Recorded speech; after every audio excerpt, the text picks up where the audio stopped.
Vice President JD Vance is on his way to Pakistan to begin peace talk negotiations with Iranian officials. But there are questions tonight about if these talks are premature, given recent events and statements from both Iranian leaders and from President Trump. Investigative reporter Bennett Haeberle joins us now with more. Bennett.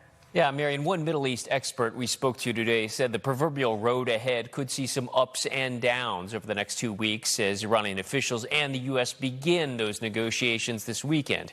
Here at home, of course, we're still seeing the effects with those higher gas prices. Two ships, both bulk carriers, made it through the Strait of Hormuz today, a key pipeline for the world's oil supply. A total of 19 vessels passed through since peace talks were officially announced Tuesday, according to our partners at NBC News. President Trump's son-in-law, Jared Kushner, Vice President JD Vance, and Special Envoy Steve Witkoff will be central in the peace talks.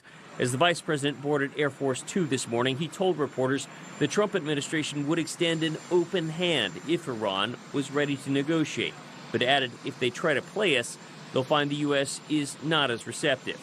A top Iranian official in parliament posted to X Friday calling for a ceasefire in Lebanon and the release of the country's blocked assets, adding that these two matters must be fulfilled before negotiations begin.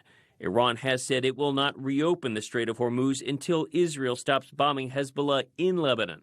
We spoke to Rachel Bronson, a Mideast expert with the Chicago Council on Global Affairs. What concerns me now is that the vice president is on his way over. Usually you have low-level conversations that ladder up to a secretary of state or vice president, but he's headed over. And I haven't yet heard who the team is around who's negotiating this on the nuclear side. Nuclear negotiations are very technical, very sophisticated, very complicated, and we've been at this for a long time. And just for some context, Special Envoy Steve Witkoff was involved in the previous negotiation as far back as April of last year, prior to that U.S. military strike on the Iranian nuclear facilities over last summer. Bronson added, by the way, that she still has concerns about who else the U.S. is bringing to the negotiating table, along with those three others that we mentioned. Alex?